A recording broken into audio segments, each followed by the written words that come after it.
nuestros amos han soltado a sus obesos, la policía. Mataron a 6 de nuestros hermanos en la fábrica Marconi esta tarde. Mataron a esos pobres porque ellos, al igual que ustedes, tuvieron el valor de desobedecer la voluntad suprema de sus patronos. Los mataron porque osaron pedir que se acorten sus horas de trabajo. Los mataron para mostrarles a ustedes, ciudadanos norteamericanos supuestamente libres, que deben estar satisfechos y contentos con lo que sus patronos condescendiesen en permitirles. De lo contrario, los harán de matar. ¿Quién podrá dudar, ya que los tigres están ávidos de sangre trabajadora? Pero los obreros no somos un rebaño. Al terror blanco responderemos con terror rojo. Es preferible la muerte a la miseria. Si se fusila a los trabajadores, respondamos de tal manera que nuestros amos lo recuerden por mucho más tiempo. Es la necesidad la que nos hace gritar: ¡a las armas! ¡A las armas! Las mujeres y los hijos de los pobres lloraban a sus maridos y a sus padres fusilados, en tanto que en los palacios se llenaban los vasos de costosos vinos y se bebía. Secad vuestras lágrimas los que sufrís. Tened corazón, esclavos, sublevaos, sublevaos. ¡La violencia no está armada!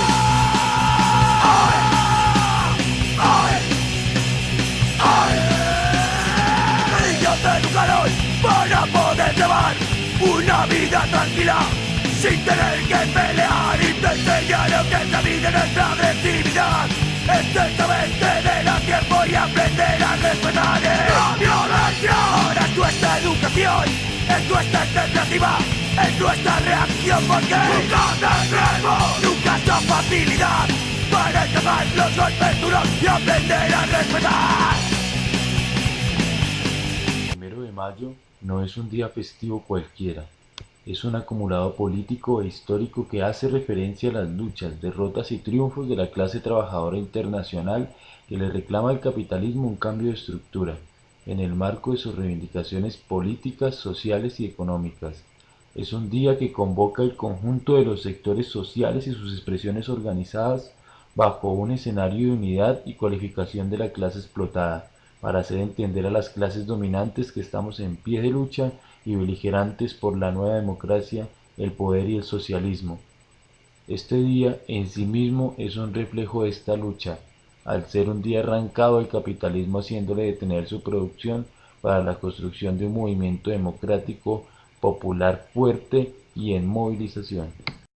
Para la Federación Universitaria Nacional Comisiones y el conjunto del MODEP es importante reivindicar esta fecha, ya que significa entendernos como clase, además de ejercer nuestros principios, el democrático al reivindicar una sociedad de nueva democracia, antiimperialista al oponernos a las relaciones de dominación entre países, y el internacionalista al expresar nuestra solidaridad con otros pueblos explotados y entender esta jornada de carácter mundial. En la actualidad, el sector juvenil es uno de los más estigmatizados por sus conductas, comportamientos, gustos, dinámicas y hasta por sus posiciones políticas. Pero este señalamiento es reconocido por el joven, siente el rechazo, el aislamiento de una sociedad a la cual no se acopla como una pieza más de reproducción de la misma. En cambio, se enclaustra a veces en su sector, el juvenil, como único espacio de socialización, de identidad. Pero esto es incluso perjudicial, pues en definitiva, sin espacios de expresión, de discusión, sin participación, sin una entrada a los medios alternativos de comunicación, este fenómeno lo único que genera es una separación colectiva cada día más visible entre jóvenes, sociedad, y la violencia se hace aquí, a carencia de otros, un modo de expresión en ocasiones sin sentido, pero en otras como la más profunda manifestación del joven en reclamo de sus derechos. Obreros tenemos, y a los patronos por culo daremos. Obreros somos, obreros tenemos, con los patristas.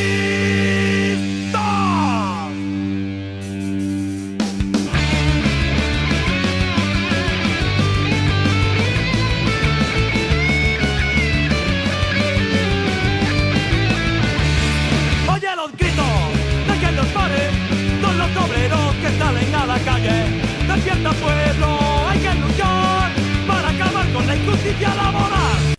La jornada de trabajo normal en la industria moderna data de 1833. Este año los trabajadores, en acuerdo con algunos patrones, se trazaron la tarea de rebajar a 48 horas semanales la jornada laboral para menores de edad, que era antes de 16 años. El acuerdo determinó una jornada de 12 horas máximo, pero el horario en las fábricas comenzaría a las 5:30 am y terminaría a las 8:30 pm. Y en esas 15 horas no había control por parte de los inspectores del trabajo, y como resultado, el convenio fue flagrantemente violado por los patrones. En 1938, los trabajadores empezaron a levantar la consigna de las 10 horas de trabajo, y en el 44, una ley estableció la jornada de 12 horas para mujeres mayores de 18 años de edad. 3 años más tarde, Carlos Marx y Federico Engels, los creadores de la teoría del socialismo científico, ingresaban en Bruselas a la organización denominada Liga de los Justos, una entidad revolucionaria de carácter internacional que después se llamó la Liga de los Comunistas. La segunda conferencia de la Liga, realizada en Londres a fines de 1847, encomendó a Marx y a Engels la redacción de un programa de la Liga. Ese programa es el que se conoce hoy como Manifiesto del Partido Comunista o Manifiesto Comunista. En 1848 estalló la revolución de los obreros en París. Estos se sublevaron y derrocaron la monarquía y se proclamaron nuevamente como república. Este movimiento cobijó además a ciudades como Milán, Viena, Praga, Berlín, Roma, y es considerado como la primera aparición del proletariado revolucionario en la escena política. Esto, en 1847, se reflejó en Inglaterra, en donde el movimiento obrero ganó la reivindicación por una jornada de 10 horas. ¡Arriba los pobres del mundo! ¡De pie los esclavos y pan! ¡Gritemos todos unidos! ¡Viva la Internacional! Ya a principios del decenio de 1860 comienza un nuevo periodo de auge y recuperación del movimiento obrero europeo y se revive la lucha por la reducción de la jornada de trabajo. Convocado por las organizaciones proletarias de Francia e Inglaterra, en 1864 se reunió en Londres un congreso y constituyó la Asociación Internacional de Trabajadores, conocida como Primera Internacional. 2 años más tarde, en Ginebra, el segundo congreso de la asociación, y en él las organizaciones de trabajadores de Europa y los Estados Unidos de América exigen la jornada de 8 horas como primera reivindicación de la lucha de los asalariados. La jornada de 8 horas significaba reivindicar para la clase obrera algo que nunca había tenido ni disfrutado ninguna clase explotada, ni siquiera los esclavos o los siervos. Significaba rescatar el tiempo propio del obrero, el tiempo que él podía dedicar a su organización como clase, a su educación y su culturalización, a su acción independiente. Era el tiempo necesario para la formación del sindicato y del partido de la clase obrera. Esa era la enorme importancia del legado de Marx.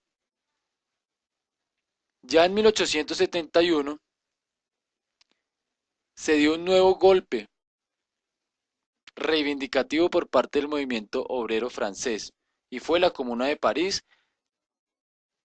en donde se levantaron los obreros en contra del régimen y la guerra franco-prusiana que había estallado en el año anterior. Los obreros parisinos se mantuvieron en el poder durante solo 72 días y lograron iniciar cambios profundos en las instituciones, pero las masas laboriosas de una provincia no pudieron ser ganadas para la revolución, y la burguesía se alió a los sectores más reaccionarios y ahogó en sangre el movimiento. La Comuna de París se conoce como el primer experimento del poder proletario del mundo. La derrota de la Comuna acrecentó al máximo la campaña de la reacción contra la Internacional, que fue culpada entonces de todo lo malo que ocurría en la vida social. La derrota alentó a las tendencias anarquistas en el seno de la asociación, y la organización entró en crisis y terminó por disolverse.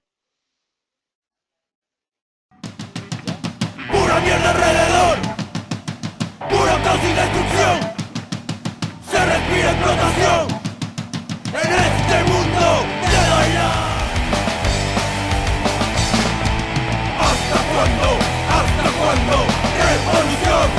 proletaria. ¿Hasta cuándo? ¿Hasta cuándo? El poder para las masas. Aunque la agitación para la reducción de la jornada laboral en Estados Unidos arranca desde el decenio de 1820, fue hasta 1881 que se creó la Federación de Sindicatos de Estados Unidos. La nueva organización acaudilló la batalla para que el gobierno estableciera la jornada de 8 horas en la producción privada. Las 8 horas de trabajo habían sido aprobadas por la legislación del estado de Illinois, pero la ley no era cumplida. Fue entonces cuando la Federación de Gremios y Organizaciones Sindicales en Estados Unidos y Canadá hizo un llamamiento a conquistar esa reivindicación mediante la lucha directa de las masas. El cuarto Congreso de la Federación, reunido en 1884 en Chicago, resolvió que la jornada de 8 horas debía ser impuesta desde el 1 de mayo de 1886 y que las organizaciones debían prepararse para ello.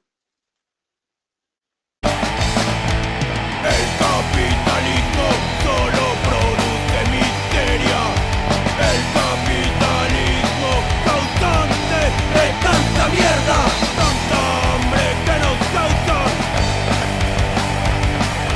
Pronto pagarán con sangre.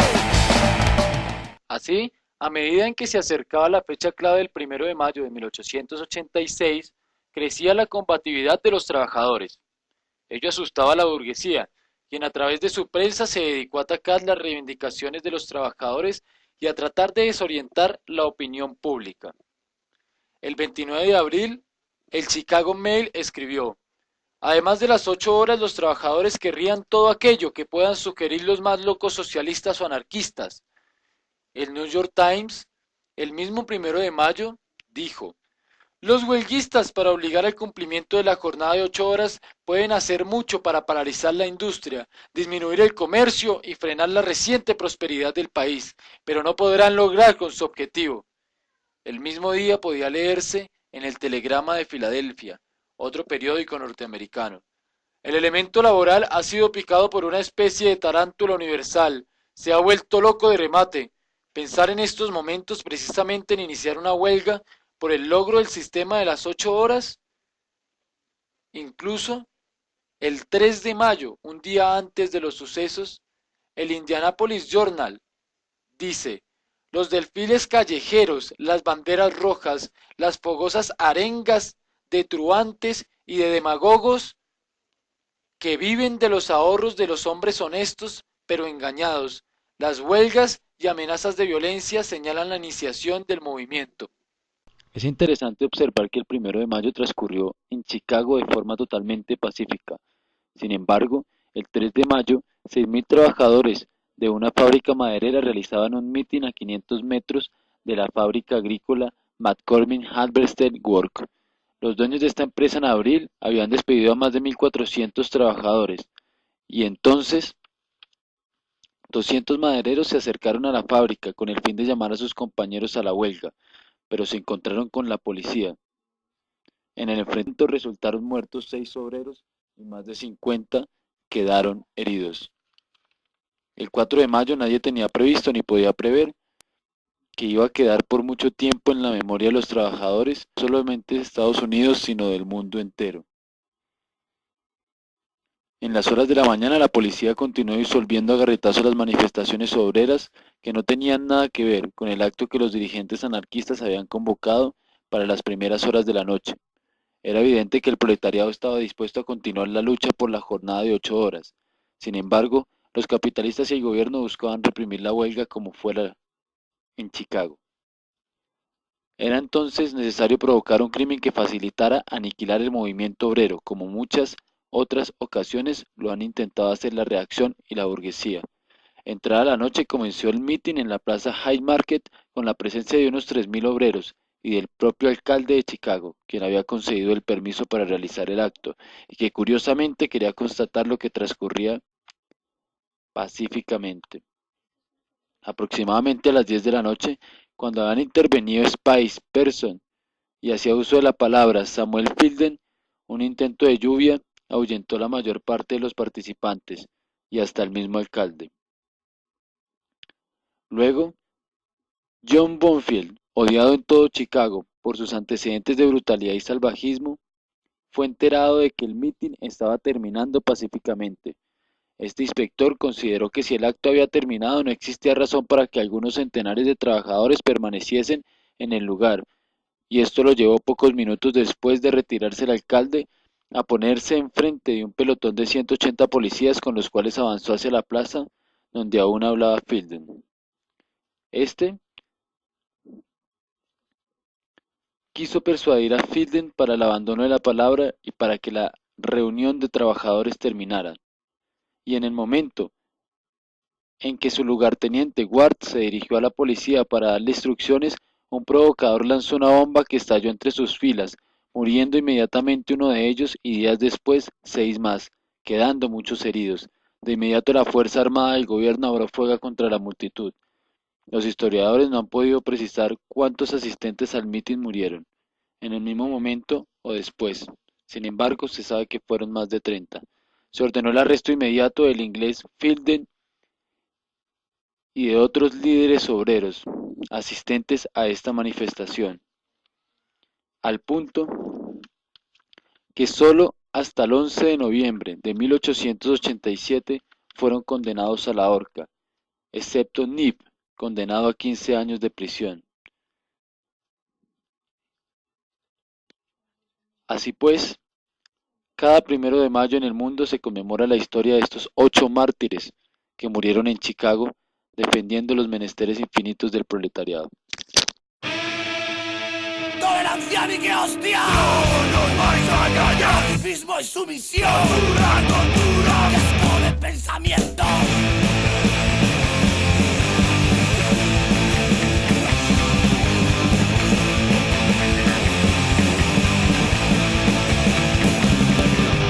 Tolerancia ni que hostia. Tolerancia ni que hostia. No nos vais a engañar. Pacifismo y sumisión. Pacifismo y sumisión. Torturas para el pensamiento.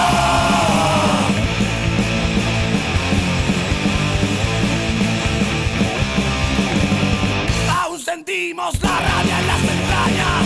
Aún nos corre venganza por las penas. Es la memoria de los vencidos. Los que perdieron están en el recuerdo. Hablando ya como colectivo juvenil Gaitana, se hace todo un trabajo, por ejemplo, con los pelados, acerca de qué significa el 1 de mayo, porque consideramos importante salir ese día a compartir con otras personas. Entonces, Crujen las gargantas en la manifestación. Miles son las voces que gritan. No hay globalización. No hay globalización. No hay globalización. No hay globalización. Suenan las sirenas. Todo está bajo control. Un infiltrado entre la masa incita la provocación. Suenan los silbatos. Hay orden de cargar. La multitud se prepara. Comienza la batalla. Nos podéis encarcelar. Nos podéis torturar. Nos podéis asesinar. Pero nunca podréis callar la voz de la solidaridad.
ejército de 20.000 elementos, 40.000 con los otros y otros 20.000 que aún no están organizados, dispuestos a luchar. Un total de 60.000 soldados. ¡Eso es fabuloso! ¡Nos haremos los amos de la ciudad! No hay más de 20.000 policías en toda la ciudad. ¿Os dais cuenta? ¡Sí! ¿Os dais cuenta? ¡Sí! ¿Os dais cuenta?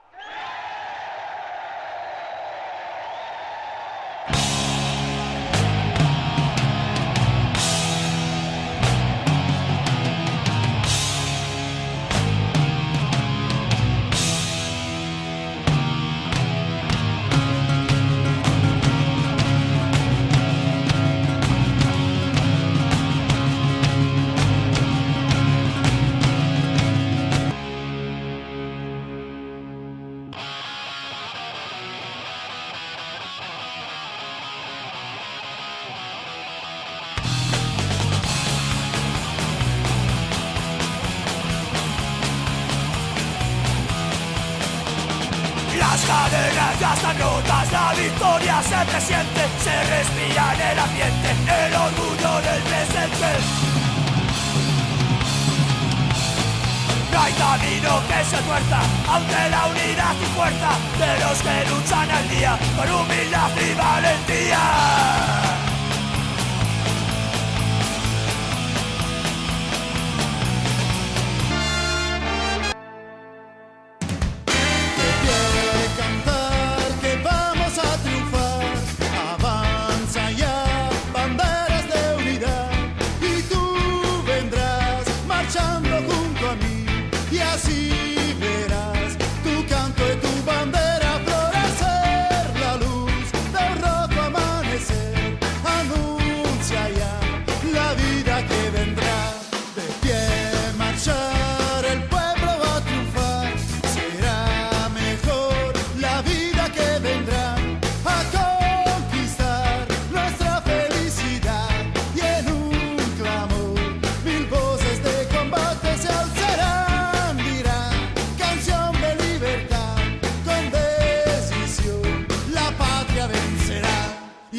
Si no estuviera la fuerza pública, obedeceríamos a otra estructura social. Entonces ya estuviéramos bajo otras condiciones, bajo otras garantías y bajo otras, digamos, libertades.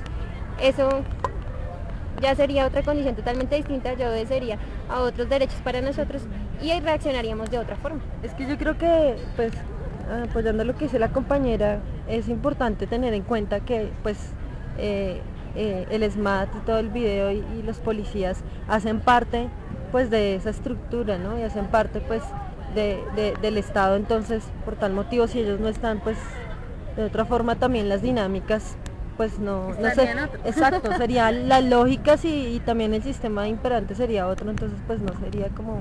Sí, como que de pronto la dinámica sería otra y la plantearemos de otra manera. No veríamos la necesidad de enfrentarnos porque estaríamos de bajo otra nosotros. lógica.